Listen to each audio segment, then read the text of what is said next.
Matisa maboko wana makasi. Kaka nenge zobeta maboko wana. Nazo déclaré pour la vie à Moutumoko.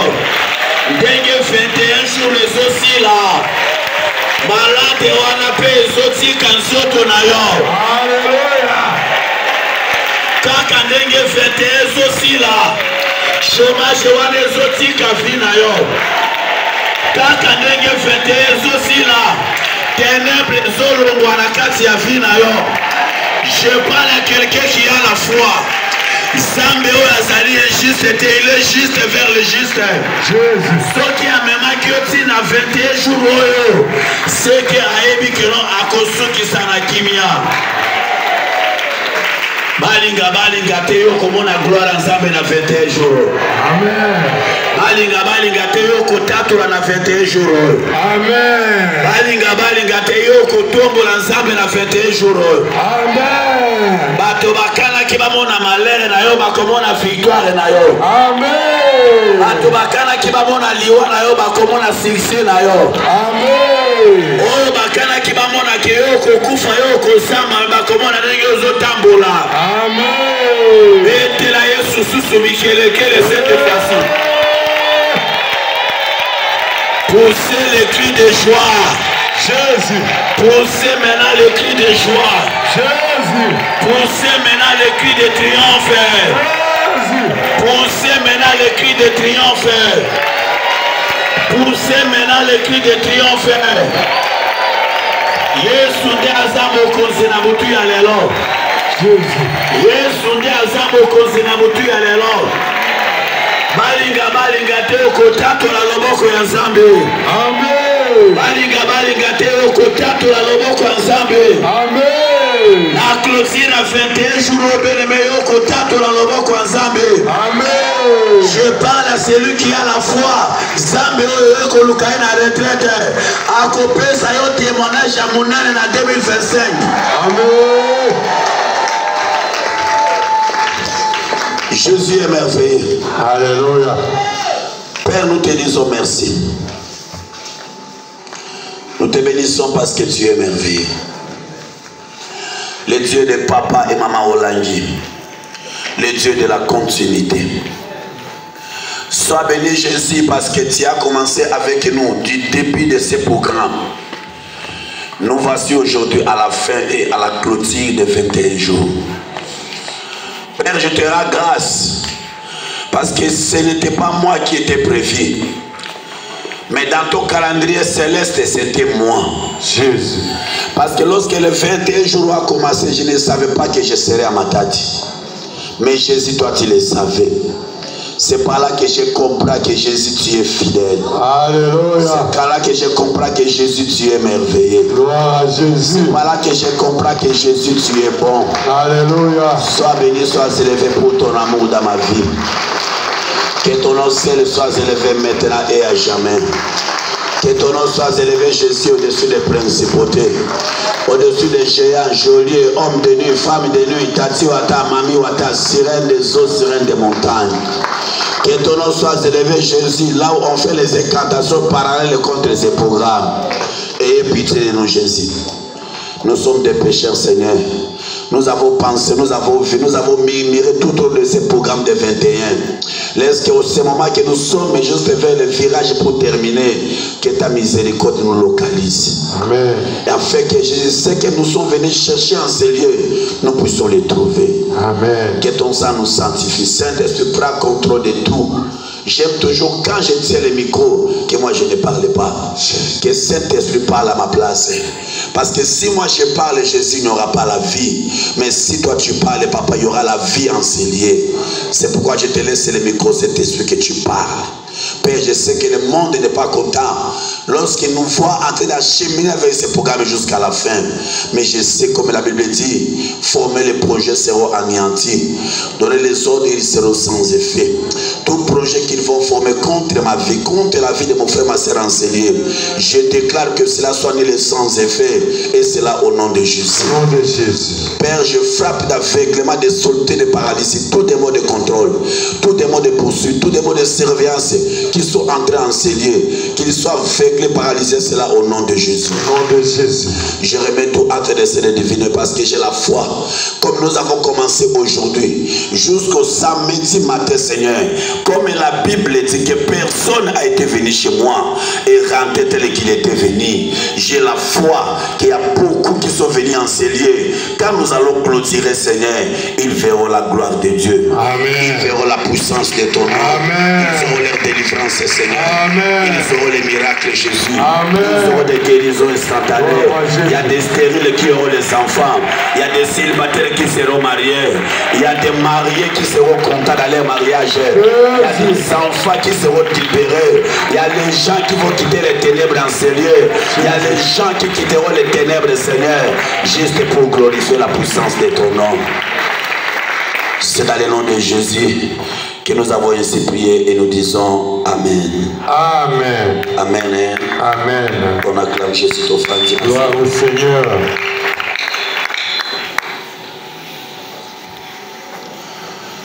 Je bénis encore le Seigneur, le Dieu de papa et maman Olangi, le Dieu de la continuité, qui nous a fait grâce d'être enseignés et d'être encore choisis aujourd'hui pour parler ainsi dit l'Internet. Que Dieu soit loué pour tout ce qu'il a fait depuis que nous sommes là. Que la gloire et l'honneur soient rendus à lui seul. Amen. Amen. Je tiens sincèrement ici présent encore à remercier l'équipe missionnaire ici dans notre siège de Matadi pour tout ce qu'il fait, bien-aimé, pour l'œuvre de Dieu, pour la continuité de cette œuvre. Que Dieu le bénisse abondamment. Amen. Et je tiens sincèrement à remercier d'une manière particulière notre chef de mission à la personne de Papa Mwamba Gédéon pour tout ce qu'il fait dans notre siège, pour toutes les sagesses, intelligences qu'il met en place pour la réussite et l'avancement de cette œuvre.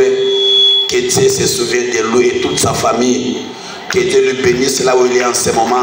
Que Dieu continue à lui utiliser afin qu'il puisse demeurer cette bonne personne pour l'œuvre de Dieu ici à Matadi. Amen. Encore une fois, je dois lui dire merci Papa Gédéon pour tout. Alléluia. Amen. Que Dieu le bénisse abondamment. Je remercie ici présent la coordination, le partenariat social et tendance, protocole, sécurité pour tout ce que vous faites. Que Dieu vous bénisse abondamment. Que Dieu se souvienne de vos sacrifices. Alléluia. De tout ce que vous faites. Je n'ai pas oublié la chorale, la sécurité, la sonorisation, CVV et autres. Que Dieu vous bénisse abondamment. Amen. Je bénis ici les enfants de Dieu ici présents qui ont abandonné toutes les préoccupations pour être dans la salle. Batiki bandako na bango, batiki bambeto na bango, botiki badra, botiki bambeto ya kitoko, boye kolala na selo kola bofandi wana, Zambe na lola akanisela bino. Amen. Zambe na lola amona sacrifice na humilité na bino. Amen. Zambe na lola amona bono sobozo sala bien-aimé. Amen. C'est juste pour la gloire de Jésus. Amen. Alléluia. Amen. Pour ceux qui ne me connaissaient pas, par la grâce de Dieu, je m'appelle Papa Trésor, missionnaire international et par la grâce de Dieu. Amen. Ce n'est que la grâce de Dieu. Amen. Et nous sommes venus ici pour honorer les dieux de Papa et Maman Olang. Amen. Amen. Pour la présentation, je me limite là-bas. Amen. Nous sommes venus à la retraite pour clôturer ce programme de 21 jours. Mais comme on avait commencé ce programme, et aujourd'hui nous sommes à la fin, et nous sommes au virage pour terminer ce programme de 21 jours. Ça ne sera plus pour nous important de rappeler qu'est-ce qu'est la retraite. Parce que je sais qu'avant que nous puissions quitter la maison pour venir enseigner, tout le monde a compris bien là où je suis parti. Je suis parti pour aller raconter Jésus. Je suis parti, pas pour être dans la distraction, je suis parti m'enfermer afin de chercher quelque chose que j'ai longtemps cherché, à qui je n'ai pas trouvé, mais j'ai la foi que quand je pars à la retraite, je dois trouver ce que j'ai longtemps cherché. Amen. C'est un moment où, bien aimé, nous tous enseignés, on doit se priver de beaucoup de choses. On doit se priver de beaucoup de choses afin que nous puissions vivre la gloire de Dieu. Parce que la retraite, bien aimé, c'est un moment où tous les chrétiens, comme nous sommes les combattants, on se concentre à la recherche de quelque chose. Quand on se concentre, bien aimé, on doit prendre cette décision de se priver de beaucoup de choses. Quand on dit la retraite, il y a certaines personnes qui se disent, Amen. Abigana komelata maite, gana kolie lokote, tina komona loboko nzambo wana. Amen. C'est un moment bien très capital. Où mon tour bien aimé, c'est le combat naé, c'est le problème naé, c'est le souffrance naé, c'est l'humiliation naé. À côté décider que nzambe n'engue na koti awa, dans na côté élément, na tellement la victoire naé. Amen. Alléluia. Amen. On ne va pas perdre le temps. Nous allons vite lire la parole de Dieu. On va dire d'abord la parole de Dieu, bien-aimé. Nous avons un thème qu'on nous a donné depuis notre bergerie centrale. Nous avons un thème que Papa lui-même nous a donné. Là, je dois encore les remercier. Les bergers sentinelles, Papa Gabriel Olang, Amen. Que Dieu le bénisse abondamment encore, puis c'est toute la famille. Pour leur amour, pour tout ce qu'il faut pour cette œuvre et la continuité. Alléluia. Amen. Nous les aimons beaucoup. Amen. Amen. Les thèmes qu'on nous a donnés, engageons-nous à à chercher l'Éternel de plein gré en détruisant les abominations. Engageons-nous à chercher l'Éternel de plein gré en détruisant les abominations. C'est le même thème que nous avons parlé ici le dimanche. Tout est un dimanche na nesika oyo. Tolakisa kibana na nzambe. Lolenge nini beleme tokomikotisa. Tokosangaje beleme na musala nzambe. Tokosangaje na koluka nzambe oyo. Tokosangaje beleme na kokota na bozindo pona koluka délivrance, pona koluka nzambe na biso.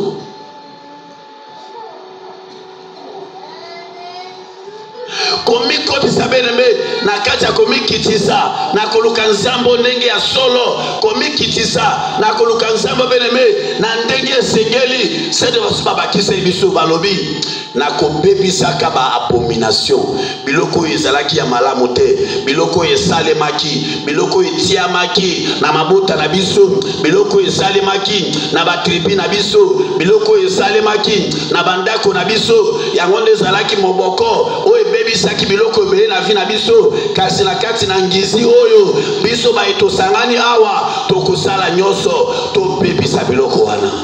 Amen. J'ai beaucoup aimé le thème. Tant on a so médité yango, na zo tala makambo ebele nzamba banda koyebisa ngai, toko partager ko sikoyo. Et pourquoi ici il faut comprendre que souvent nous avons des choses à faire avec le Seigneur. Et nous sommes dans l'obligation de s'engager avec un Zambio à la kati sa vie na biso. Amen. C'est comme ça qu'on va nous lire vite dans 2 Chroniques toujours, les versets 15, 8 jusqu'à 15. J'ai eu la parole de Dieu dans le livre des 2 Chroniques, chapitre 15. Je commence à partir du 8e verset jusqu'au 15e verset. Je lis au nom de Jésus. Après avoir entendu ces paroles et la prophétie d'Obed, le prophète, Asa se fortifia et fit disparaître les abominations de tout le pays, de Juda et de Benjamin, et de villes qu'il avait prises dans la montagne d'Ephraïm. Et il restaura l'autel de l'Éternel qui était devant le portique de l'Éternel. Il rassembla tout Juda et Benjamin et ceux d'Ephraïm, de Manassé et de Siméon qui habitaient parmi eux, car un grand nombre de gens d'Israël se joignirent à lui lorsqu'ils virent que l'Éternel, son Dieu, était avec lui.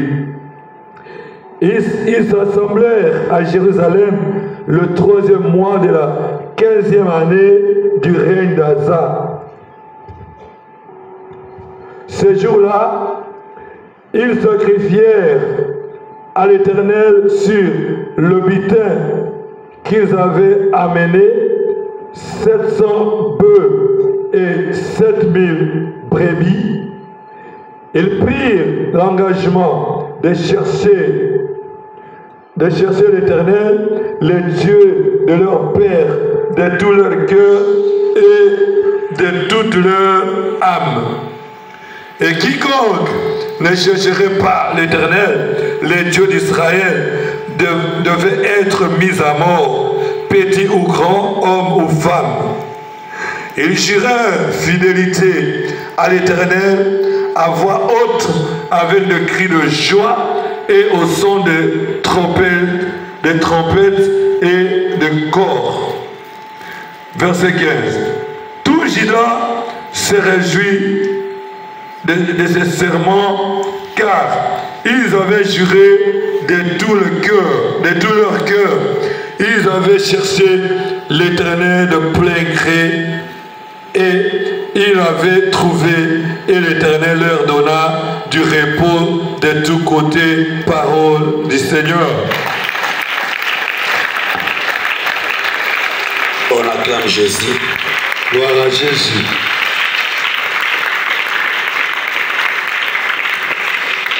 Alléluia. Amen. Et puis sa voisin colla la tête. Le voisin colla la tête. Colla la tête voisin. Le voisin colla la tête. Coller la tête voisin. Je sais qu'à un moment donné, bien aimé, au moment où vous mettez koya et je moi pour qui pour eux comme tout pour le bataille. Alléluia. Alors voisin, surveillez voisin, surveillez mon nigano parce que tous en a pour toi, amen. Amen. Comme nous sommes la nuit, il fallait surveiller le trafic que nous avons comme mon côté côté, amen. Amen. Oui, bien aimé dans le Seigneur. Les thèmes qu'on nous a donnés, selon la compréhension que j'ai reçue, c'est une façon encore bien aimée que Dieu veut encore nous rappeler des choses que beaucoup parmi nous ont oubliées. Zambalingi a rappelé biso au travers thème au travers message biloko ebele oyo ngana yo to sito bosana biloko ebele oyo ngana yo to za ko ignorer oyo ezali à la base ya ba situation tozo traverser oyo ezali à la base ya ba combat tozo mona oyo ezali à la base ya ba situation nyonso oyo tozo vivre na mabota na biso na misala na biso na bandako na biso en fait que mutu na mutu soki azala qui na kolala ala muka comprendre que non bitumba ezali. Alléluia. Parle de Sonine.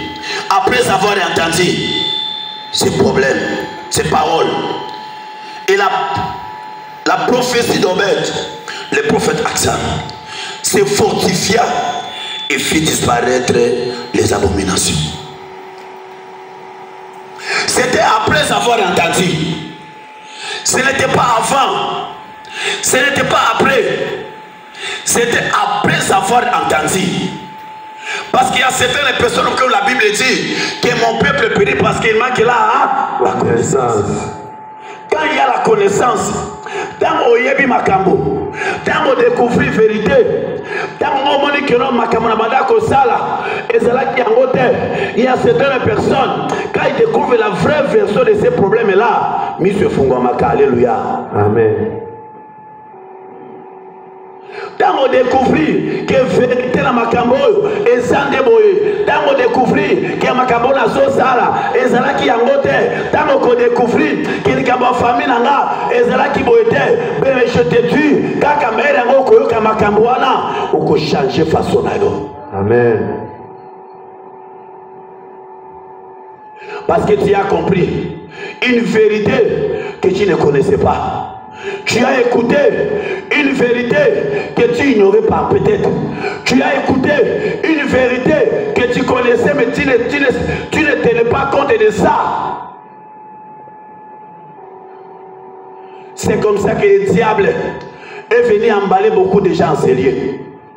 Le diable bien-aimé est venu nous emballer dans la distraction afin que nous ne puissions pas connaître qu'est-ce qui se passe dans nos vies, qu'est-ce qui nous arrive réellement, quel est le problème qui nous détruit. Beaucoup de chrétiens continuent à la distraction, continuent à magambo kili, mais bazobo sana koluka vrai problème où ils allaient combattre le fil à bango. C'est pourquoi tu verras bien aimé dans ce programme de 21 et ça va te bénir quoi que ce soit, ils ont subi des problèmes depuis le début de l'année, ils ont subi des combats depuis le début de l'année, ils ont vu des choses depuis le début de l'année, parce que quelque part il y aura qui vérité mon corps, quelque part il y aura qui connaissance mon corps, et connaissance wana il y a mon là qui c'est là pour la commémorer la carte de délivrance mais un changement à vie.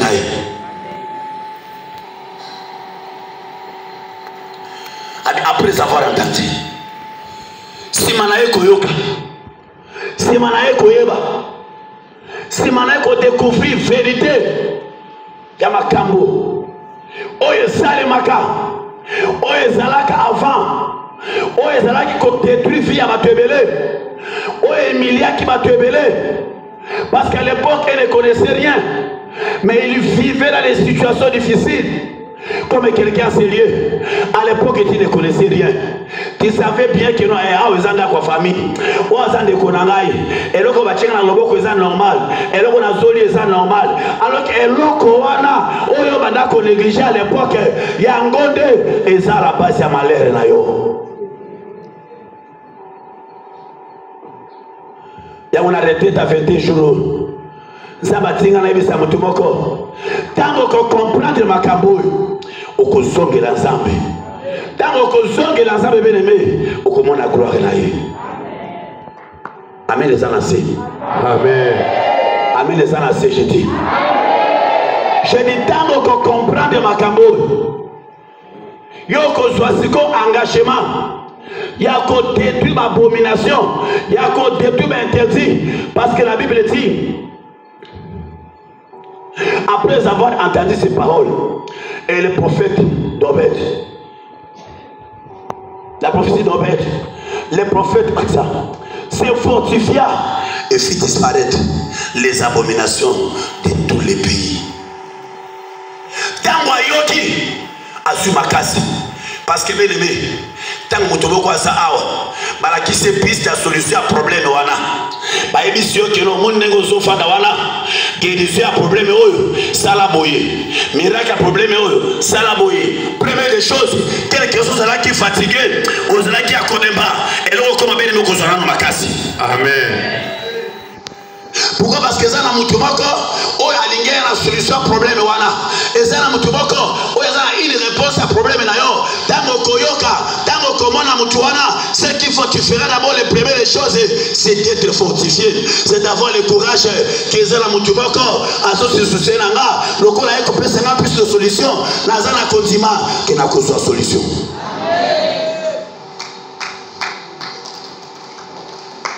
Alléluia. Parce que bien aimé, la Bible dit, comme notre papa de reste m'a parlé, qu'il n'y a que la vérité qui peut te délivrer. Papa, il n'y a pas autre chose qui peut changer ta vie. Il n'y a que la vérité. Si tu ne marches pas dans la vérité, tu ne seras pas sauvé. Mais si tu connais la vérité t'affranchira. La vérité te rendra libre. La vérité changera ta vie. La vérité va t'amener à la lumière. La vérité va t'amener plus loin. Là où les autres n'ont pas arrivé, la vérité t'amènera. Mais quand il n'y a pas la vérité, bien aimé, c'est plutôt pas. Mais quand il n'y a pas la vérité, bien aimé, c'est compliqué. C'est que ce n'est que les ténèbres qui travaillent dans ta vie. Ce n'est que les choses qui travaillent dans ta vie. Et là, bien aimé, tu ne sauras pas. Est-ce que ma camonazo qui est nango, et c'est à niveau nini? Finazo mené nango, et c'est à niveau nini? Mais quand il y a la vérité, tu sauras distinguer même les biens et les mal. Amen. Parce que beaucoup de gens sont ici, bien aimés. Ils ont des systèmes de leur famille. Il y a les interdits. Tu es combattant, mais biloko wane abomination. Ba interdit à famille. Ba tumususu baza awa. Ba zoto c'est un mot lelo. Biloko ba pekisa la famille. Yo soko yo ki ango. Olobi na liboto na biso. Ba lobaka boye. La famille na biso. Ba lobaka boye. Maman na ngai ayebisanga boye. Qui t'a dit bien aimé que toi tu vas honorer les abominations, les interdits de la famille au lieu d'honorer le nom de Jésus? Amen. Amen. Parce que dans chaque famille ici, il y a les abominations du tamen. Amen. Il y a les interdits du tamen. Amen. Il y a des choses qu'on avait fait. Il y a des choses qu'on avait parlé. Il y a des choses qu'on avait dit. Dans chaque famille ici, où toi, Kosayote, ma botte na bisonyo soawa, et ça n'a pas interdit. Et ça n'a pas abomination. Et ça n'a biloko salema. Biloko lobama na mabota. Oh, si les lois, et zo continuer, qu'on complique, via ma tebele. Parce qu'à nous, il n'y a pas la vérité. Il n'y a pas la parole de Dieu. Il n'y a pas la lumière, bien aimé. Mais quand tu connais la vérité, tu vas chercher les bons chemins. Amen. Alléluia. C'est pourquoi la 21 jours, Zamba Niga quitté. Aussi, ça année, dans cette situation, Zamba Tindio programme 21. Tango Koyo Kamakambo. Yoko Pundi Sama Abomination. Oko Telma interdit wana. O Bachana famille wana. O Bachana Ndaku wana. Yoko Longola Yango. Parce que Fina Yozen à droite. Et tambola na biloko libota na yo. Amen. Amen. Lorsqu'ils sont entendus, ami, quand on va yoki, ma résolution, il y a combien ça va interdire nous. Lorsque j'ai médité ma Bible, lorsque j'ai lisé ma Bible, le Saint-Esprit m'a rappelé, il m'a parlé beaucoup de choses. Écoutez ce que le Saint-Esprit m'a dit. Dans certaines familles ici, il y a les abominations. Oyo sala soit et salema soit oyebi yango. Balobi que la famille oyo soki papa akufeli mwasi akozwa leki ya mwasi na ye akomi na libala. Abomination. Alléluia. Amen. Balobi bien que non na libota na bino soki papa akufeli mwasi akozani ni azunani leki ya mwasi na ye. Et c'est ça, ce n'est pas l'abomination. Abomination. Les abominations comment expliquer yo kufeli mwasi baki nous allons qui yo ya mwasi na yo ba personne na libala alliance moi ça qui makintenge nini. La Bible dit ça. Est-ce que la Bible écrit ça?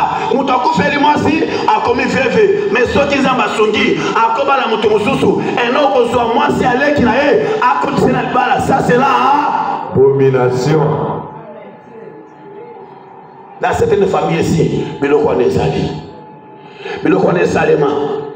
C'est pourquoi tu vois, Atayo Sala qui a ngote, comme on a ligné la famille, wana, moyen sanga sala. Exact. Comme on a ligné la famille, wana belebe, moyen sanga kota ni kamona yo. Exact. Parce que ça binoté, et ça maloba basi batika, maloba abomination, et ça interdit, o basi maloba, que na libota na biso za la kabongo, soki ya kufeli mwasi, le kinde ya kozwa libala, le kinde ya ko remplacer. C'est là que je comprends qu'il ne doit pas casser.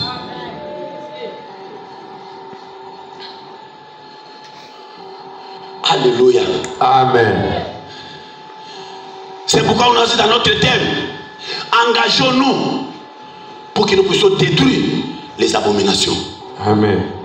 Ça ne doit plus continuer à résister. J'ai vu ces choses-là dans une famille. Ils ont demandé si les lots. Les qui à moi si à ma place à Yanaï.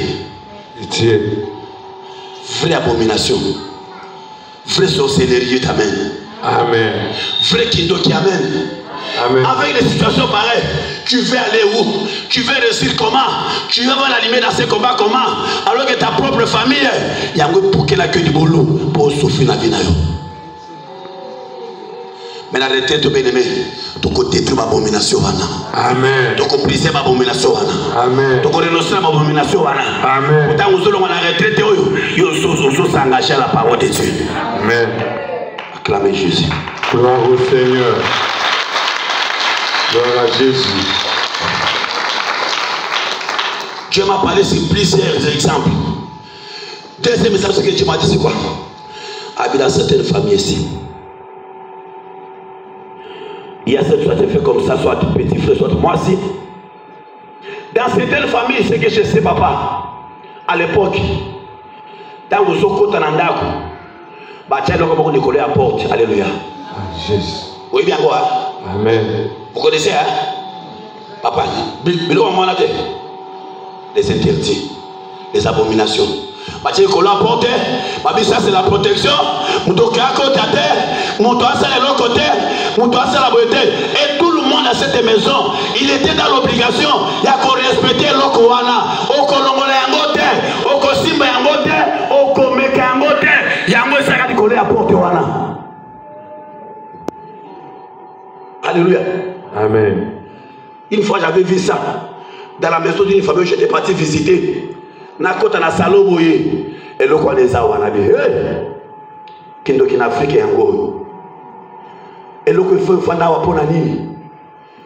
C'est que ça biloko yo, bachango na ndako wana pour contrôler via mutuinoso. Et l'andela mutuinoso, makamonoso kosala. Et comme le la caméra cachée, on va mindele basala. C'est qu'on a kindo qui n'a biso bato muindo. Toche loko wana, on ko visualiser image ya batuinoso. On ya ko négocier loko eza yangote. Et loko le ko kangae.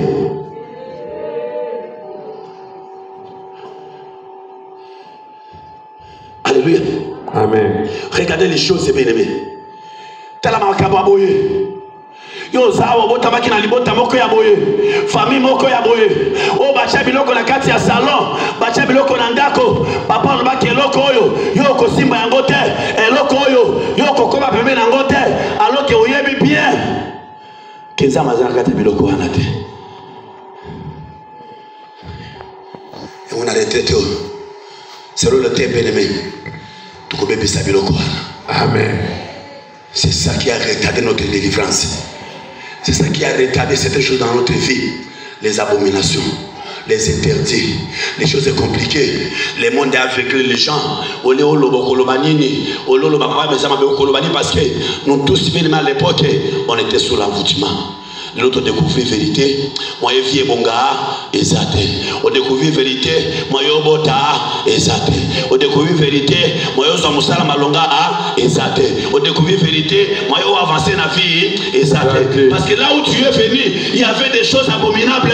C'est qu'on avait dit, on avait installé, les conditions c'était, na libota o mutunoso, à cause de soumettre na eloko oyo. Ce qui est boy, oyo kokuta na yo, malheur c'est malheur. Jésus. Je parle à quelqu'un. Je parle à quelqu'un. Amen. Lorsque j'ai décidé de sagesse, c'est là que Dieu commence à me parler de ces choses. Les abominations. Jésus. J'ai encore parlé d'autres choses. C'est que c'est seulement. Dans la famille, beaucoup de gens mais Moussouni, vous bien côté. Oui, bien, moi, les gens qui connaissent ça aussi. Adiboli a Moussounio, qui t'a dit ça? Moussounio, c'est ça qu'on a interdit aux gens. On doit dire à Moussounio, qu'est-ce qui s'est passé? Et il y a certaines personnes qui disent, à côté de la maison qui balambi, n'a dit à quel côté? Pourquoi? Parce que depuis que tu as bango, abanda collé le courant à terre. C'est là que tu mets à l'ibota na bango, ba peki se bango soko lié musuni oyo okobota te. Soko lié musuni oyo okozolo ko malonga te. Soko lié musuni oyo okozwa musala te. Lokola ba lobaka bongo, lokola pe yobi makambo nango malamu, ti lelo ozobaka. Comment tu vas dans votre vie? Yo to tanga no coutume. Ba interdit à famille.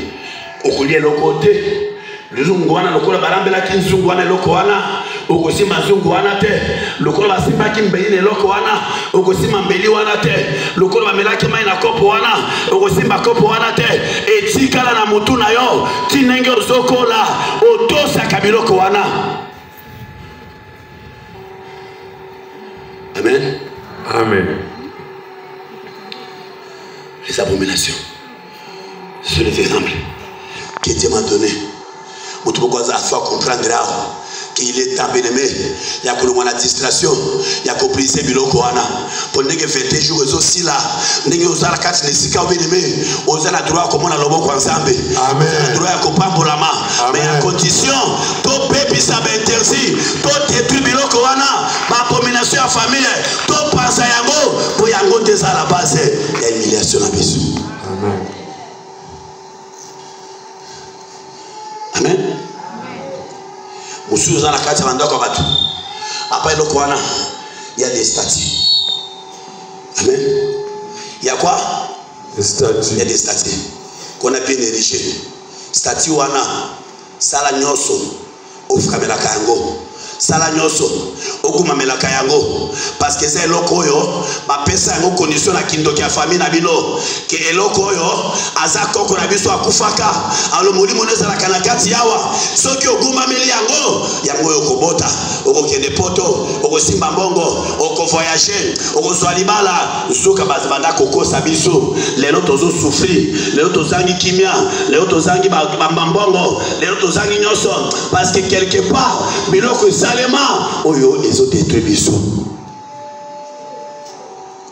Qui est avec moi? Qui est avec moi ici? Amen. Ça va quand même, non? Amen. Ce que je parle, c'est vrai. Amen. Parce que biloko tozoloba, tozali ko énumérer benemé, yangonde, eza la base de la situation de vivre yango. Nana koloba. famille sur la carte à sorcellerie papa. Famille sur la carte à envoûtement. Yo pe obine l'autre côté. Okula na kati anda kuana. Obika na kati anda kuana. Omena na biloko wana. Otosa biloko wana. Lelo nzamba sali ke bimina lopango wana okei mais obosani ki osala ka ba alliance na ba biloko wana.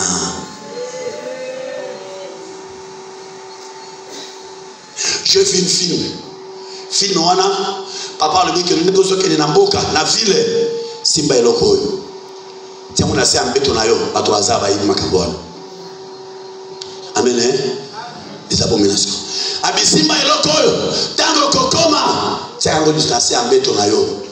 Tango tiens on a se ambeto mutakosalo mabe akozala te. Mutakosimba akozala te. Et même certaines personnes sont ici motel makolinga mobali wana makasi ba beso keloko wana o chaka ngona kati biloko mobali bazao. Jésus. Pitié. Tu veux aller où avec ça? Tu veux aller où avec ça? Biloko wana bele mosala yango mobali pe akenda mobali pe akimayo matu saida biloko wana ochina biloko akolia mobali pe akenda na parce que biloko neza kina puissance était akosa kinde yo ezala ki formule moko pour kuma mela biloko na bango mais na poko lelo beneme utoko pensa biloko wana toko renoncer nango. Amen. Alléluia. Amen. Lorsqu'elle a écouté ces choses, il a pris cette résolution de détruire. Il y a mon apport à l'obédé. Il y a notre kozongela d'ensemble, dit Amen. Amen. Parce que makamana zoloba il y a certaines personnes à zoloba. Est-ce que makamapa te à zoloba? Bah ebe saki sur la libote na ngato esanini. Be meza makamote ba saki ngai. Eza réalité à combat spirituel. Ozali à la base, il y a souffrance ya batu ebele, mais comme mon peuple est péri par manque de connaissance. Oh samanana. Amen. Amen. Ces choses-là, bien-aimés, qui a compliqué la vie de plusieurs personnes. Il y a des pratiques coutumières. On va tomber ça là, papa. C'est pas ça. C'est ça, papa. Papa, que Dieu te bénisse. Amen, papa. Tu conduis la prière très bien. Amen, papa. Ça va pas m'oler ma casse. Gloire à Jésus. C'est un bon conducteur. Gloire à Jésus. Hein? Je suis là-bas. Nazakolo Nazo Kanigazo Ningisa. Parce que j'aime beaucoup Kitoko. Non, que Dieu te bénisse. Amen, papa. Que Dieu bénisse aussi tes enfants. Gloire à Jésus. Je reçois. Amen. Alléluia. Amen. Il faut apprécier des bonnes choses. Amen. Il faut féliciter des bonnes choses. Amen. Quand on fait bien, il faut dire que tu as bien fait. Amen. Quand on fait mal, on va corriger. Alléluia. Amen. Nous sommes dans une école. Alléluia. Amen. Même moi, si j'ai fait mal, on va me corriger. Amen. Hein? Amen. Nous apprenons jusque-là. Alléluia. Amen. C'est ça la vision. La vision, on apprend chaque jour. La vision, mais on apprend là où tu ne connais pas. On va t'apprendre. Quand tu apprends, tu t'améliores et tu vas te bénir. Gloire à Jésus. Gloire à Jésus.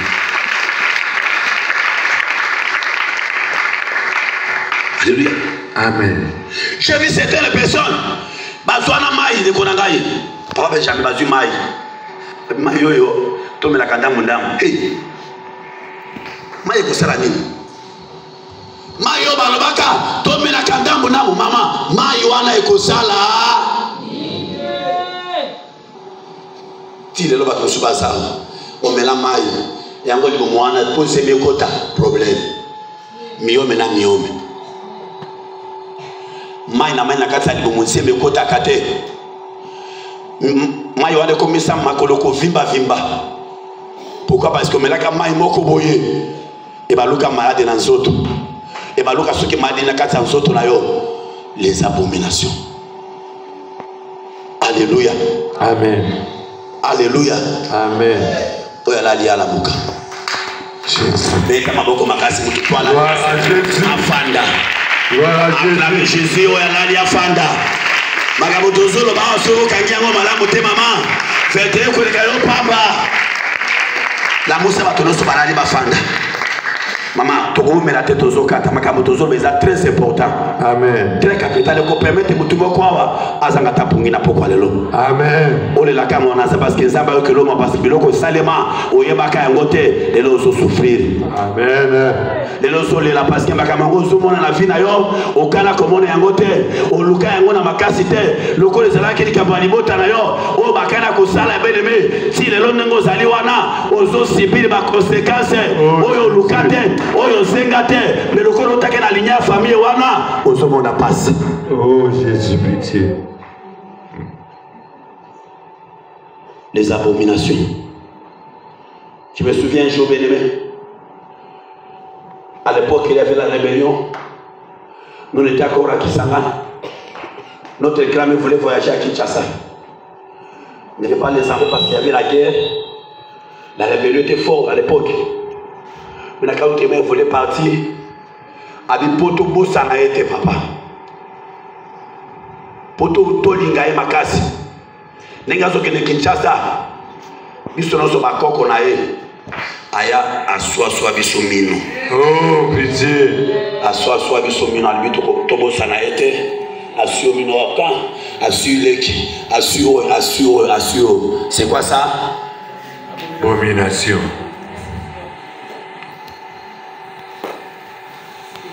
Mabota touta. Ça j'ai parlé, ça c'est moi. Ça c'est de ma famille. Oibi yayo. Oibi selo nanda kona yo bileme. Tango bota mabakina ko sukolo na makasa makemba oibi. Mai wana ya tongo wana ya makemba wana bimakawana badusu bazawa bapepa ngona nzoto na yo batango na nzoto na yo tu connais. Mai wana ya makemba eza resultat na nzoto na yo tango zokola. Mai wana ya makemba ya tongo eza resultat na kati ya nzoto na yo. Si vous savez aimer, c'est la sorcellerie. Alléluia. Amen. Les Saint-Esprit m'a rappelé encore deux choses. En disant la naissance des jumeaux. Il y a une autre sorcellerie, il y a une autre abomination encore qui s'est fait. Quand les jumeaux sont nés, tu connais ce qui ça se passe? La cérémonie, la cérémonie coutumière. Au bazar, maman passe. Moi j'ai fait ça une fois. Bati d'abord lungo to pipena angolo soana. Bakumo chaba bongo bache bandika bache ba masangu likinakati ozoti ya bongo. Bazi ba pemba moko bo soki basubira kande biloko wana. Ba pakoli batona elongi. Ça c'est quoi ça? Des marques de l'abomination. Il ne faut pas laisser que je connais. Et ce que Dieu m'a dit de vous révéler parce que ce sont des révélations. Peut-être que vous êtes Bossana, mais vous êtes tiré dans la prière à l'élo, vous êtes tiré dans la matière à Oyo, et vous font leur mémoire pour permettre yo, Oyo Baniga Gossala répandance de Madame Napo quoi l'élo, pour dire que nous avons coché dans la retraite Oyo, Zamba Kota de Kamonayo, Zamba visité yo, Zamba Kota de Kamabana yo, Zamba Kota de Kamavina yo. Jésus.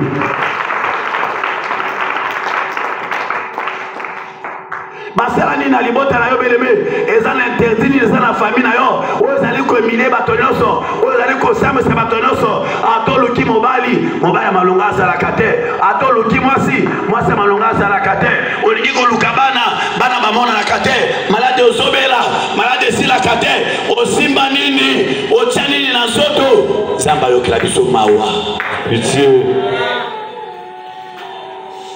Mutumo nga pitié makasi.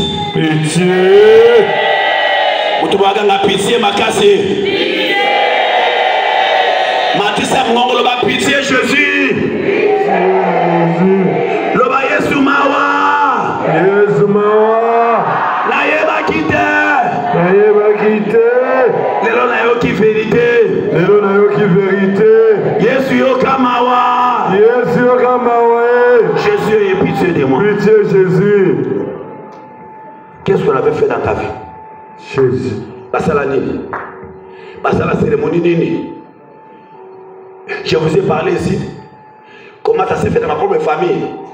Abomination. Moukou maman nanga botami. Bachina kati ya boato. Bapusi la katikati ya mai. Moulma kamukona touti ya.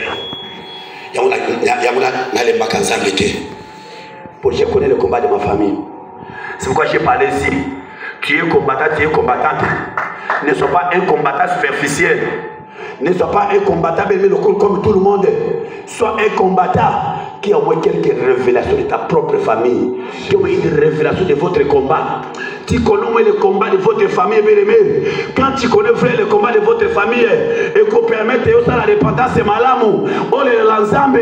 Parce que vous avez le droit de répéter l'histoire de la famille. Amen. que tout ce que moi je connais dans ma vie, ça me permet de me repentir bien. Il y a connu la mort par rapport à la famille Nanga. Pour na piège parce que c'est la vérité.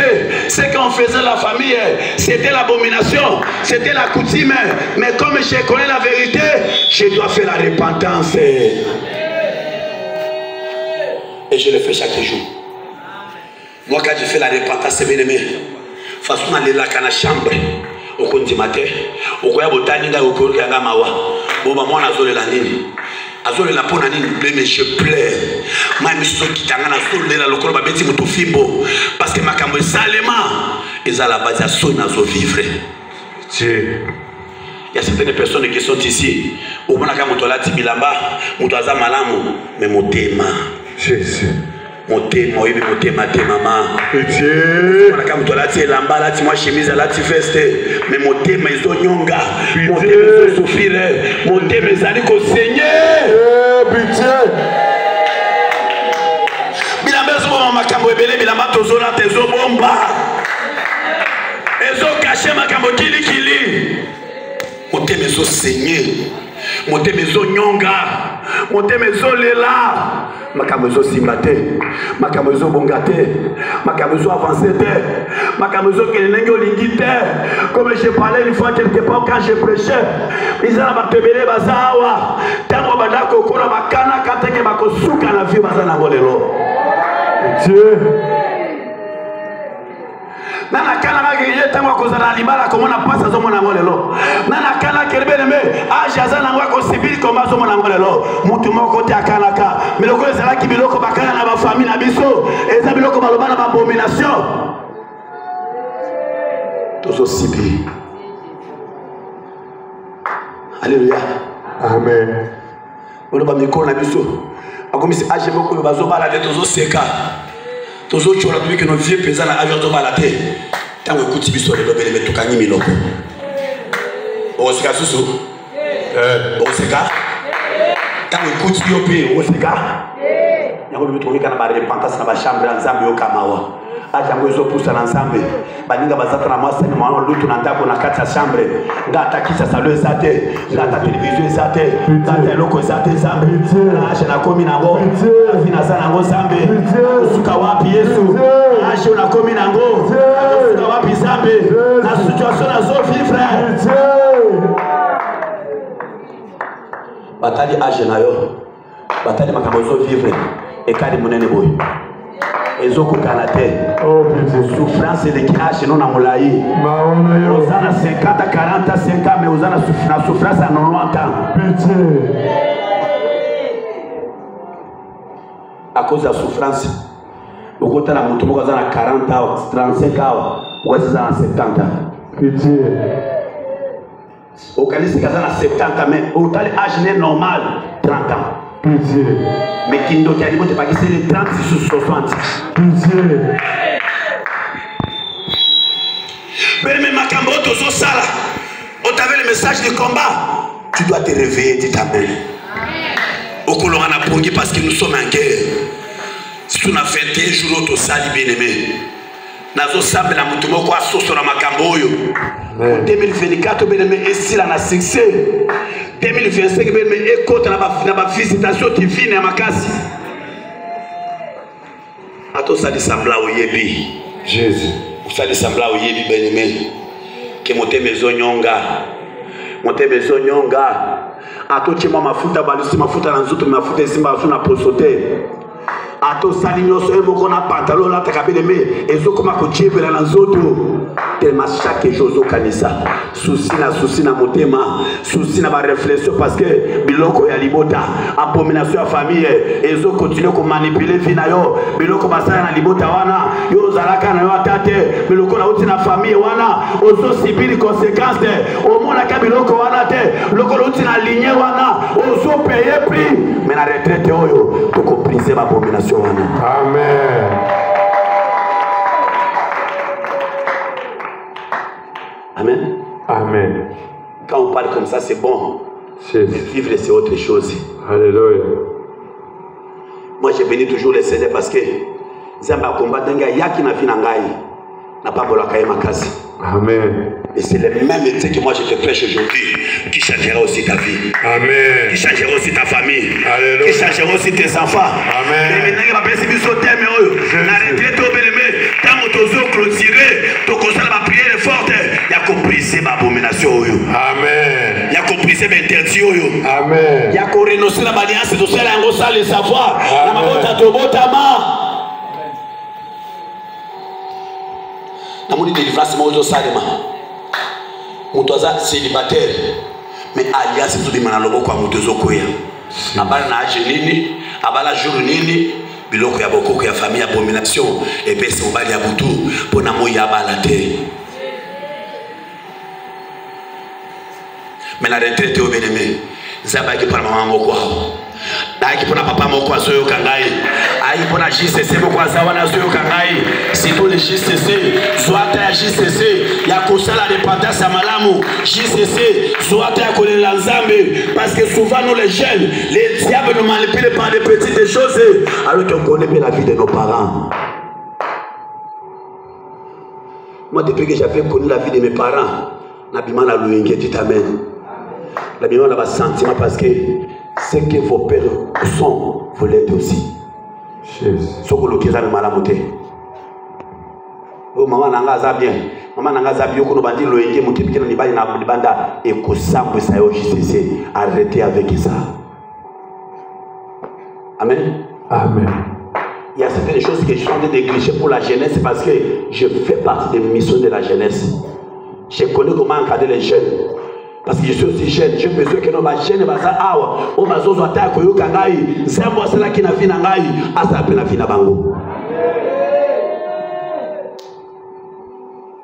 Amen. Acclamez Jésus là où nous sommes. Gloire à Jésus. Bétra Yesu maboko makasi. Gloire à Jésus. Acclamez Jésus plus fort. Gloire à Jésus. Bientôt on va arrêter. Amen. Amen. Pour aller à la prière. Parce que le thème nous a dit, engageons-nous à chercher l'Éternel de plein gré en détruisant les abominations. Parce que ce sont ces choses, bien-aimés, aux autres ignorer en gros les autres mavinayo. Ils ont bloqué les balawana. Ils ont bloqué les délivrance nayo. Aux autres l'assemblée. C'est comme si au coca alors que mon témézo saignait. Pitié. Mon témézo saignait Zambé. Pitié. Mon témézo nyonga. Mon témézo souffrit. Mais la retraite, on a clôturé la retraite au Belmen Zamba Kosala. Amen. La retraite, on a visité mon tomoko. Amen. Gloire à Jésus. Écoutez comment la Bible dit. Toujours là au début, vous dit, après avoir entendu ces paroles, la prophétie d'Obed, les prophètes Aksa, se fortifiant et fit disparaître les abominations de tous les pays de Juda et de Benjamin et des villes qu'il avait prises dans les montagnes d'Ephraïm, et il restaura l'autel de l'Éternel qui était devant le portique de l'Éternel. Amen. Tant qu'on détruit biloko bien-aimé, au construisera hôtel et ensemble, dit Amen. Amen. Parce que dans la famille bien-aimé, au toit qui botte la ténèbre, au toit qui botte la sorcellerie, mais bien tant qu'on a retraité, au toit qui botte la ensemble. Alléluia. Amen. Mais on n'a pas l'état de la distraction. Diable a distrait au mingi auprès de l'opportunité, auprès de ma faveur, auprès de ma bénédiction. Il y a certaines personnes qui sont ici, qui sont à la maternité, soit dans la Chine, en France, en Belgique, nous avons bloqué. Ok, Ndeni. Famille Loba, que nous sommes là, comme Mayoyo, ou bien Manamboka Ote. Alléluia. Amen. Mais les abominations, c'est ce qui est à la base de notre malheur. Ce qui est à la base de notre souffrance. Tu es témoin tel que tu m'écoutes. basala ni na famille na yo dit amen. Amen. Yango na ningi mutu na mutu ba déjà ko réfléchir parce que puis toi tozo sambela tozo le lanzambe mawa ayo ke la biso mawa basala nini na vie na biso. Quelqu'un m'écoute? Quelqu'un me reçoit? Oui. C'est ma kuna na compartiment sur bozo kanga. Obete la yesu maboko makasi. Gloire à Jésus. Na ba balcon ya likolo nyonso obete la yesu maboko makasi. Gloire à Jésus. Na ba balcon na ba soki balcon obete la yesu maboko makasi. Gloire à Jésus. Obete la yesu maboko makasi. Lobakolo Yesu. Olo Yesu. Lobakolo Yesu. Olo Yesu. La retraite oyo. La retraite oyo. Sungangai. Sungangai. Babete maboko mabakolo Yesu. Olo Yesu. La retraite oyo. La retraite oyo. Yasuka. Yasuka. Oya 21 jours. Ya 21 jours. Sunganga Jésus. Sunganga Jésus. Sunganga Jésus. Sunganga Jésus. Lazonga pamba te. Lazonga pamba te. Amen. Amen. Écoutez maintenant le verset 8. Papa, tu peux nous lire le verset 8. Le verset 12 plutôt. Le verset 12, je lis au nom de Jésus. Yoka. Il prit l'engagement de chercher l'Éternel, le Dieu de leur Père, de tout leur cœur et de toute leur âme. Parole du Seigneur.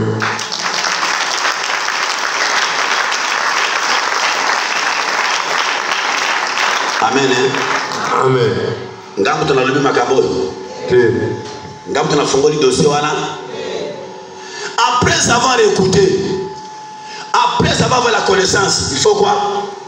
Ils ont pris l'engagement. Ils ont fait quoi? L'engagement. De chercher qui? Parce qu'il va comprendre que non makambo bando salango sala ki malamu te. Le quand tu yoki vérité, tout ce qu'on nini engagement, ya kosa nini ya koluka nzambe. Parce que to koluka nzambe, nzamba komimonisa. Tango to kolela nzambe na pokwa lelo, nzamba komimonisa. C'est pourquoi dans les thèmes ça dit engageons-nous pour chercher l'Éternel. Alléluia. Amen. Les versets là, les versets 12. Ils ont pris l'engagement maintenant de chercher Dieu. De chercher Dieu. Ils ont pris l'engagement de chercher l'Éternel, le Dieu de leur Père, de tout leur cœur et de toute leur âme. De toutes les cœurs et de toutes les âmes. Et cause à souci à conforter au terre. Quelle est prière? Quelle est dans la cité de gloire? Quelle est kuna? Quelle est comme on missionnaire? Non! De ton cœur bien aimé. Na moté manayo mon corps. Qui m'écoute? Qui m'écoute? Qui m'écoute? Bien aimé cette fois-ci. Mouton forcé au terre. Mutu atino na makasi ya oyo na cité de gloire était. Soko lingi senga ba missionnaire, ata 2 jours yaka, ata 3 jours yaka, yako lokelo kanzambe. Parce que magambo zo salema, et ça normal était. Et comme c'est normal, alors il est temps, ngana auto s'engager pour la koluka nzambe, pour to mona lumière na kati ya vie na biso. Alléluia. Amen. Et comme il t'a s'engager, bien aimé. Et comme il t'a que nous nous engager. Parce que tant la distraction et les kébélés, mon gouna sakane nabiso, abomination bébé si ma bala, et bébé si ma santé. Maintenant il est temps, nous allons nous engager à chercher la face de l'Éternel avec notre cœur bien aimé. Namote manabiso mon corps, ba forcer yote, ba tindika yote JCC, talanda kozo fanda, talababoti na yo, ba tindika yote. Yomokolo ba mama na zo que les cités de gloire. Ata mama tout nous na transporter na kokende. Jésus. Alléluia. Amen. Mais c'est ce qui était arrivé. Les jours où j'ai compris que ma comme ma casse na libota nanga. J'ai quitté des kilomètres à pied pour chercher ce Dieu. Amen. Je faisais des kilomètres à pied pour la Kolokazabo. La repentance est une apôtre d'une église. Parfois je faisais 2 heures de route. 2 heures et en cela. nazo la casa mboki na mawa nazo ki ne malé na butoana na makolo na kozala désérancela parce que je me disais Nzambe soki na luki yote na komona libère na vie na ngate soki na luki yote Nzambe na koteke l'esclave bato na mokili soki na luki yote Jésus na koteke la muta musala ya bato ngana boyi vie oyo. Et je suis le résultat aujourd'hui. Tout le monde me voit, non? Amen. Amen. Parce que je m'étais engagé à chercher l'Éternel. Amen. Avec mon cœur. Je m'étais engagé de chercher les dieux de combat spirituel, les dieux de Papa Maman Olangi, les dieux de la JCC, les dieux de la continuité, Nantima qui humiliation, Nantima qui n'y se recom Melangaï. Je m'étais engagé parce que je connaissais que Libota Naouti, abomination Zamakasi, ceux qui n'ont l'outil Zambete, n'a comment la clarté. Oh Jésus.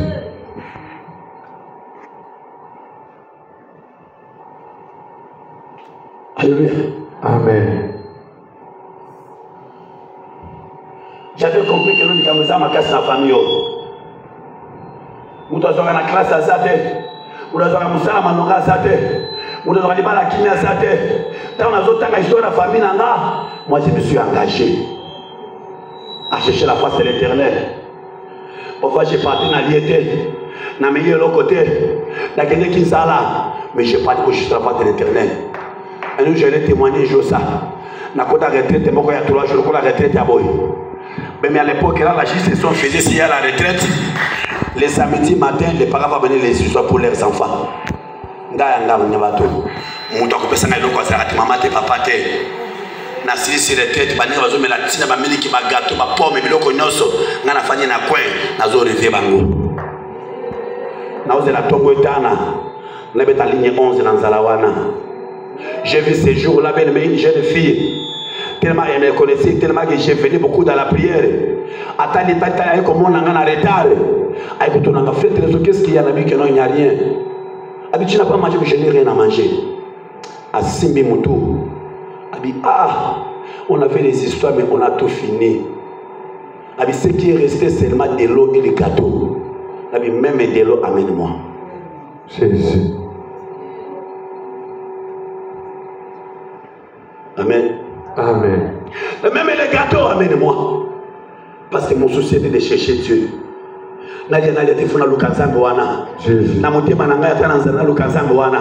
C'est comme ça que m'amène là les gâteaux bien aimés, avec les gâteaux que j'ai mangés et je peux les chercher jusqu'à la maison. Jésus.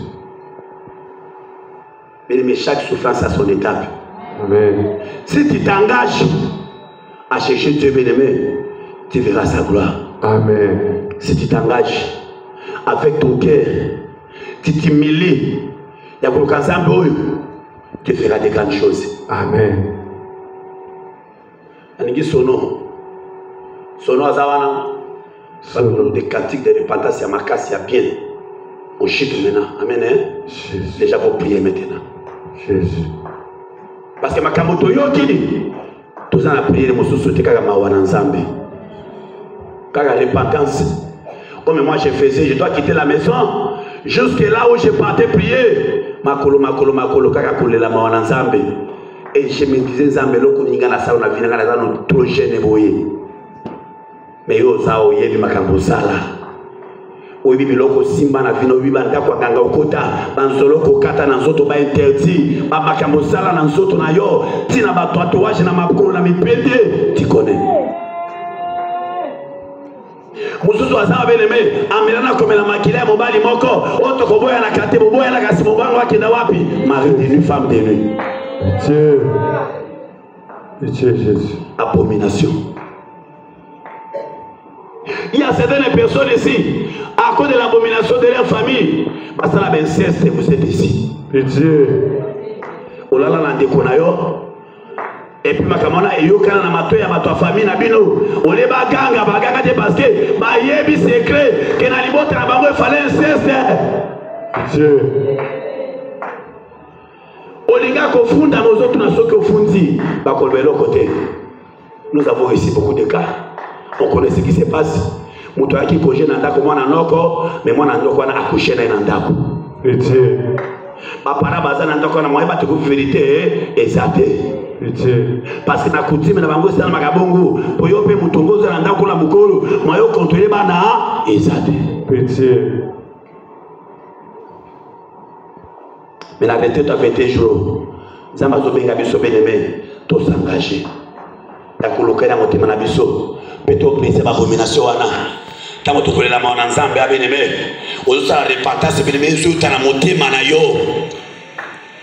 Parce que là où nous sommes venus, il n'y avait pas la vie, il n'y avait que la mort. Quand tu connais ça, qui biloko baso ça la biso ko sunga. Tu connais ça biloko baso pesa biso et que biso to avancer. Zoka biloko baza ko pesa biso. Ezala ki liwa. Dieu. Amusu baza tomoni bana ngo se matire lo ba chenete na loketo chenete ngo ezati na nini bana basidi tamen chenete na loketo tina ngo eza bilanda landa na mona ki collègue kapina tia yo ibiti na ngo ya tina nzoto na ye tango mwana za moté ozu singa moka ya lamba okanyima na loketo vous connaissez non tina ngo za kanini kama kamu. Verset 15. Verset 15. M'excuse. Acclamez Jésus. Pour la terre. Le verset 15, je lis au nom de Jésus. Tout Juda se réjouit de ces serments, car ils avaient juré de tout leur cœur. Ils avaient cherché l'Éternel de plein gré et ils l'avaient trouvé. Et l'Éternel leur donna du repos de tous côtés. Parole du Seigneur.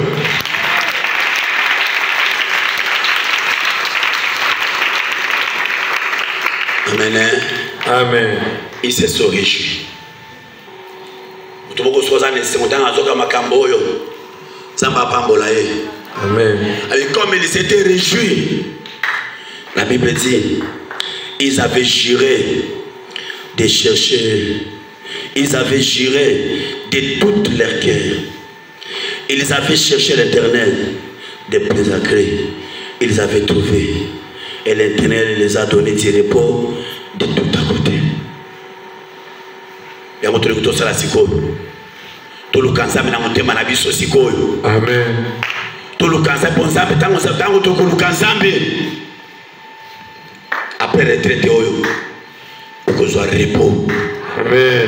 Après to ko zo repos na libala wana. Amen. Ko zo repos na santé abana na yo. Ko zo repos na musala wana. Bébé ko za la repos moko ya assurance. Comme la Bible dit, et l'Éternel leur donna du repos. Amen. De tous côtés. Amen. C'est lorsque quelqu'un sérieux va s'engager dans le bouton, qu'on est ensemble, qu'on loue ensemble dans la retraite, qu'on fout la motema. Ça m'a sur promesse. Qu'il vous soit repos. Amen. Bateau na côté, bateau na payo. Baluka kayote bakoluka payo. Amen. Basala katibola motema kosala payo bolamu. Amen. Parce que yo solo kinzambe na motema na mobimba. Amen. Yo solo kinzambe la kati ya humilité. O solo kinzambe na motema na yo mobimba. Amen. Parce que tu as compris que quelque part, les combats que je vis, c'est moi les problèmes. Amen. Les combats que j'ai traversés, c'est moi les problèmes. Jésus. Makamonazo vivre, ngande mutumabe, ngande ndoki, ngande ennemi, et comme on a sala, biloko na simba, bakisi na kata, bandako na kota, ba hotel na kota, bambongo na dia mibali ya bato, biloko na sala via bato, biloko na simba, biloko na lata, biloko neza la base. Sonia Finanga. Oh Jésus. Mamba za wapi azotelema. Oh Jésus. Azopusa na liboso. Mamba za wapi. Azotelema. Azoe na hotel ya nzambe. Za wapi. Oya soya liboso. Oya soya la. Mama pusana. Jesus pusana. Baba yangoyo. Epesa benimizo. Yesu. À cause des abominations. Jésus. Maman yo Jésus. Maman yo. Biso nyonso tolongwe kuna. Topusani liboso. Topusani liboso ya hotel. Biso kuna na premier compartiment. Mama kita de sikoyo. Yesu yoko mawa. Tala makambo mwana yoki. Mutu moko te. Makolo moko makamboyo. Wesala mwana libota na mangote. Kita liboso mama. Papa kita liboso. Jisese. Yakadolela. Maman yo Yesu. Et pitié de moi Jésus. Oh pitié Jésus. Pitié homme de Goliath. Makambo mwana zozo viva. Erutika mwana makamboyo. Eloko musuzute. Pate mwana zozo nango. Erutika mwana makamboyo. Kitali bozo mama. Kitali bozo hotel. Et pitié de moi. Et pitié de Jésus. Awana yo koyo. Awana yo pitié de l'eau. Awana yo. Pitié. Pitié Jésus. Nous sommes comme dans un gangaté. Ah, dans un gangaté. Maman tombola maman na yo. Maman va crier. Maman va crier. La caméra voici là. Le Seigneur va crier. Le Père ensemble. La abomination. L'équipe est là maman la maison. Voilà on tombe la maman. Voilà on crier. Maman pitié. Pitié. Pitié. Voilà on va dans la prière. Voilà on va dans la repentance. On va pitié Jésus. Le cœur de ma Yesu. Yesu abomination. Yali motalanga. Yesu cœur de ma. Le bloqué motalanga. Vous n'avez pas. N'apena kota le makamoyo. La motalanga. Il n'a pas sélectionné. Le makamoyo de Beba. Le cœur de ma. Le cœur de ma. Le cœur de ma. Le cœur de ma. Nazoyo kayote. Nazoyo kayote. Ozolala. Kuna lazima watu watakolala. Lazima watu watakolala. Wapi wa sécurité. Mawana yo. La Moussa Madonazo. Bakita Nibosawa. Et pitié de moi Jésus. Et pitié de moi Jésus. Weza ya tande asuka. Ni asuka ya 2024. Ni ya ndio kota ndege. Ya 2025. Na makamoro kaka. Na makamapasi ya bole. Ni ndio kota.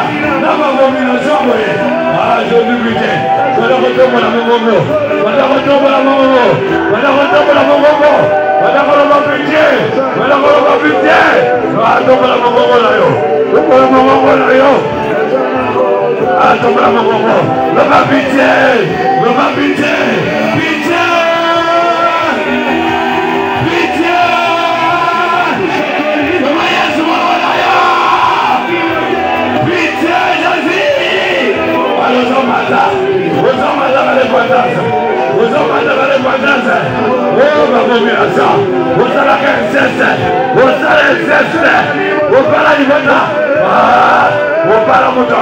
Au nom de Jésus. Ah, madame Okele. Baba Yesu mawana yo. Mawana yo Yesu. Na ujaela. Na leteto yo. Yesu Nazareth. Yesu Nazareth. Yesu kana mawa. Na ndako na biso. Ba ndani leki. Mama inaga. Ngai mama ndani. Ngai mama ni Nazareth. Lokana mawa. Lokana mawa. Lokana mawa. Na bebi ndako naga. Na kota ndani ndako. Na kota ndani na libota. Na kota ndani na banana. Pitié. Pitié. Pitié. Ozomata. Ozomata. Oyemi makamoza na mama. Oyemi makamoza sala. Oyemi makamoza sala. Awa kolobate. Awa mudakobi kazate. Soko sale fantazate. Makamoyo kotika mana yo negeli. Makamoyo kotika negeli. Abada kotoka na mungu. Badako mantaka de fantaza. Badako mantaka de fantaza. Kubanza meyoka na mama. Kubanza mama na mama yake. Yoka na mama Yesu. Pitié de moi Jésus. Basi na zamona. Kama kondo kia vinala. Basi na zamona. Ah Yesu. Wozati. Nikola mikeko. Wote kumamina kina zaba tatara. Nikola mikeko Yesu. Babo mama tolenda kulala. Babo mama tolenda miso. Yesu yokela miso mawa. Pitié Jésus. Pitié Jésus. Ndio kutoka na Mungu. Oye Jésus. osoka bazemi nanda kwa bapara oyemi makambo osala mama oyemi makambo osala ozwa semi ya mobali mosusu eza makambo balobaka mama mobali aza mpe d'hôpital mobali aza mpe d'hôpital mama abayebisa makambo oyo loka pitié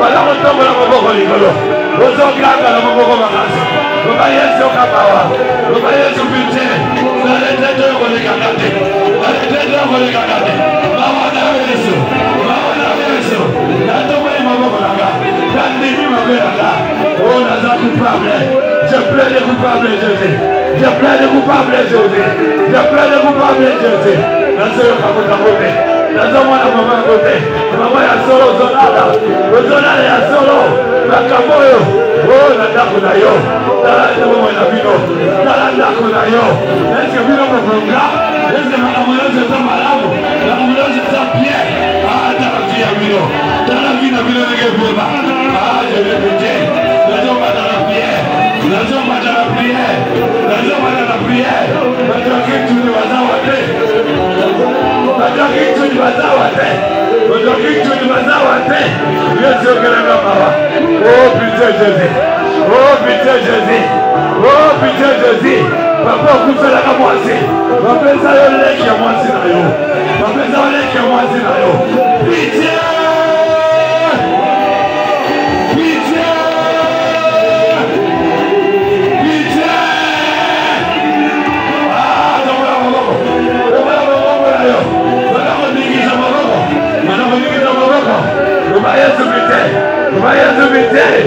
oh Jésus, oh Jésus, naona Yesu, naona Yesu, naona Yesu.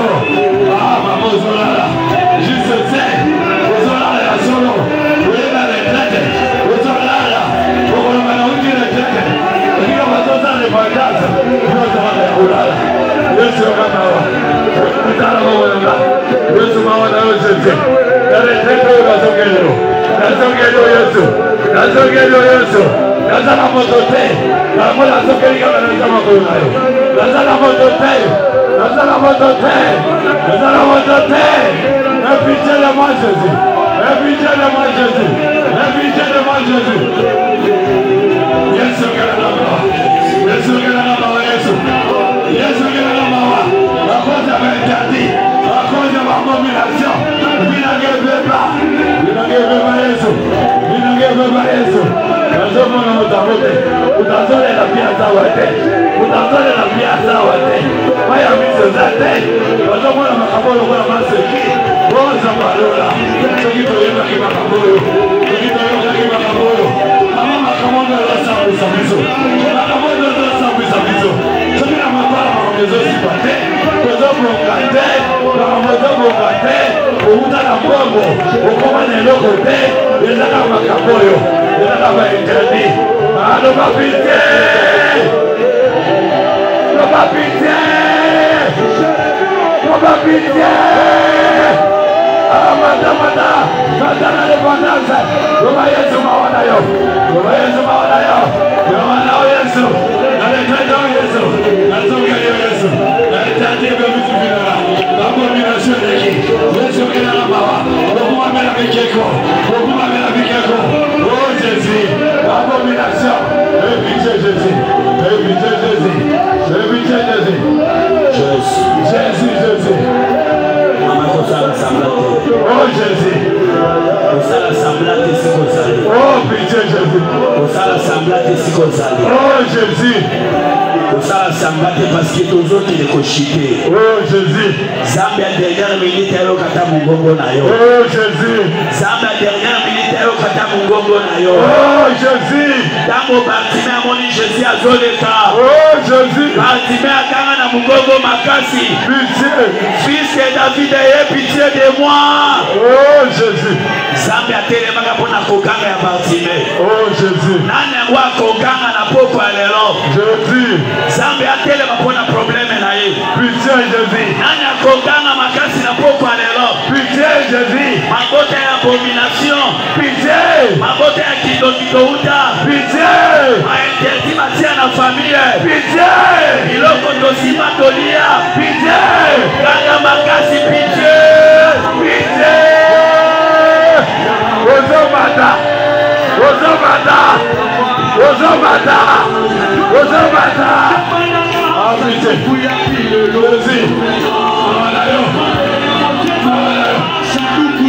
Merci. Pitié, Jésus. Nous venons à toi, Dieu. Nous venons à toi. Pitié, Jésus. Nous venons à toi. Et nous venons à toi.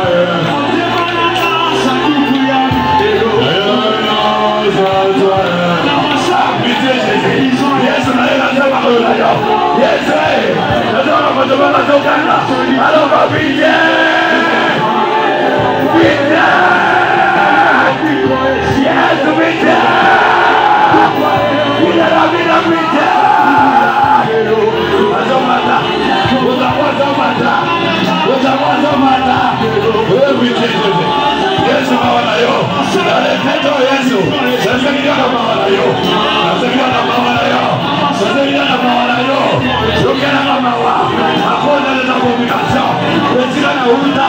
Yalibona na uta. Wa Yesu. Wale kwa wote na kama za. Yamone na pena zae. Yesu kana mawa.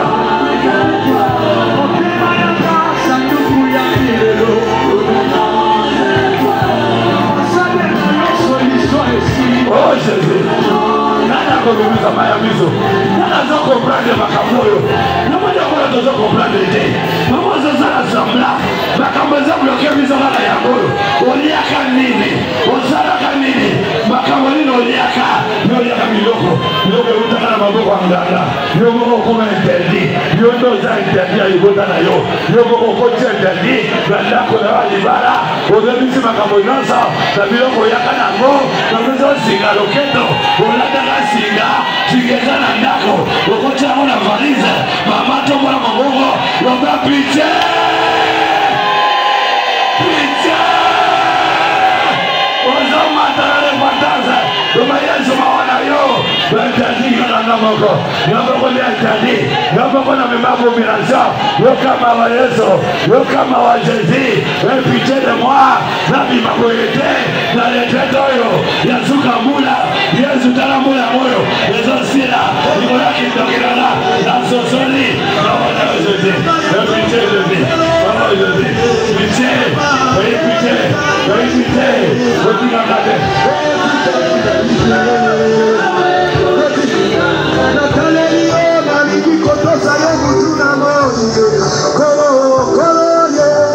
Kama kotoka bila Yesu. Kotika macho Yesu. Kama amebisi zako. Kama kotoki. Kama amebisa. Wote ni basa mibisa na sana. Ajira mbali miloko. Miloko mapema miloko moja. Kama lona. Ndio sisi wa pesa ta. Kanga. Na mebakai.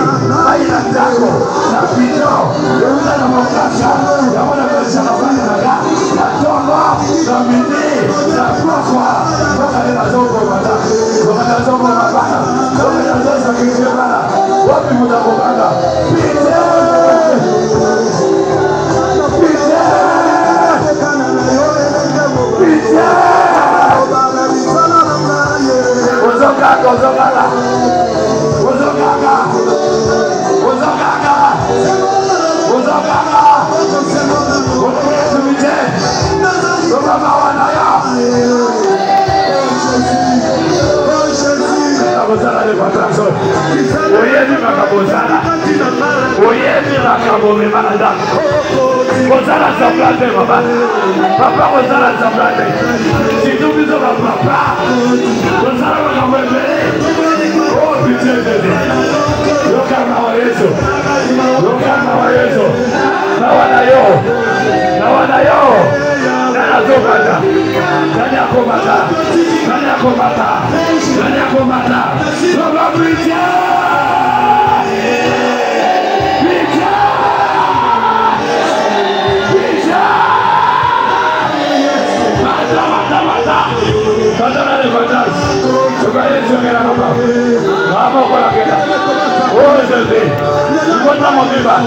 yanga yakala ndako aleza bizo biloko intervi oh badisa bizo na kitoki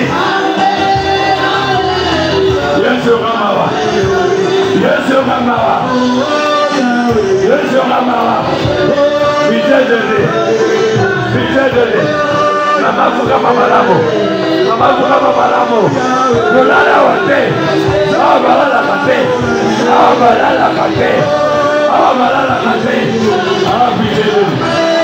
Bitedele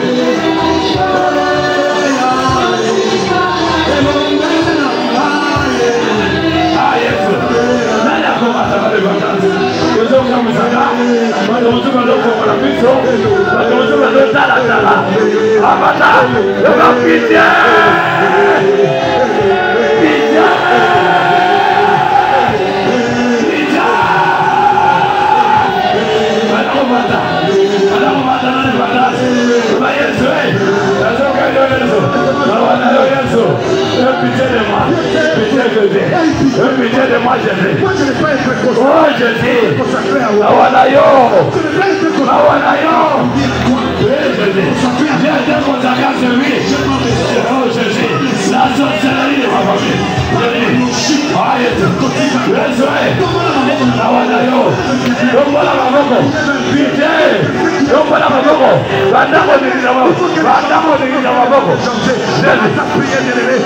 Oh Jésus.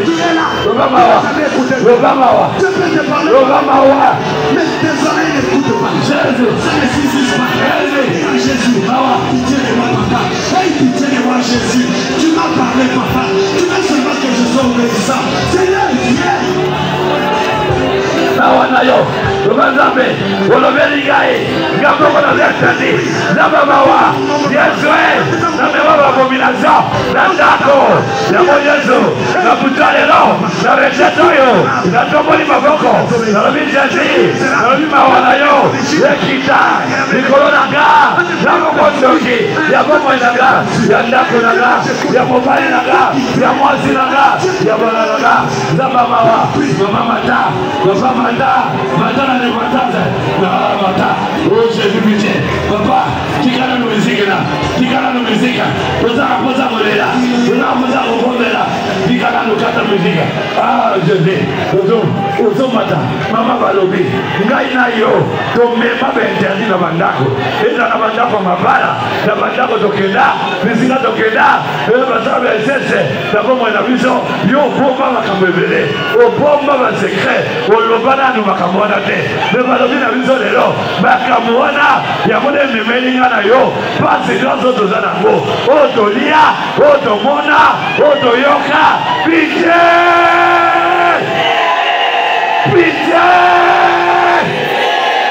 Pitié. Ozomata. Yesu. Katika naite. Mawana Yesu. Nalete yo. Nazonga polite. Nazonga Yesu.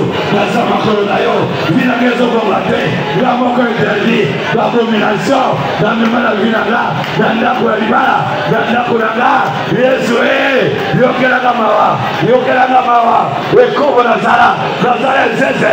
Yesu yokela kamawa. Pitié Jésus. Wasokolanga. Namaya kaba. Namaya nganga. Yesu yokela kamawa. Nana batu wazawa. Domela kamai. Mai babeza bilo na vida. Mai wana. Ya mwana interdi. Ya mwana abomination. Omemana ndako. Basati wana. Ovojana ndako. Wekekela ndako. Ovatikela biso. Héritage wana. Ozotobola kama Mungu. Loba Yesu. Nazenge mawana yo kaka. Naza coupable. Nana kuganga. Nana kukiria kwa bakime. Nana kuloba vile na vile. Wewe pitié de moi. Nana kuloba vile na vile. Wewe pitié de moi. Bakime atelemza Yesu. Nana kumata. Batime atelemza Yesu. Baganga kila mbongo makazi. Baganga ki. Kwa vile na vile. Wewe pitié de moi. Ngamo kuna zete. Yesu mawa.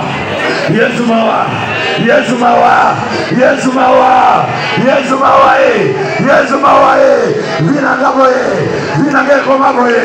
Yesu nakende wapi? Yesu nakende wapi? Mwenye nakende wapi Yesu? Mwenye nakende wapi? Mwenye nakende wapi Yesu? Mwenye nakende wapi Baba? Mwenye nakende wapi? Mwenye nakende wapi? Mwenye nakende wapi?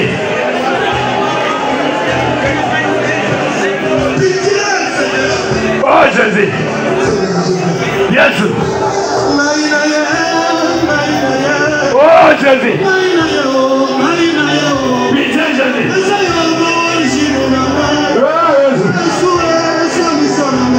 Oh pitié Jésus. Solution dans la mort. Yakana zama kola Yesu. Nani masusu Yesu. Dala bizo yotoye. Dala bizo yotoye. Yokama wa Yesu. Mawana yo Jésus. La retraite yo Yesu. Yakana bizo mawa. Yakana bizo mawa. Oh Jésus, pitié. Pitié Jésus. Oh pitié. Pitié.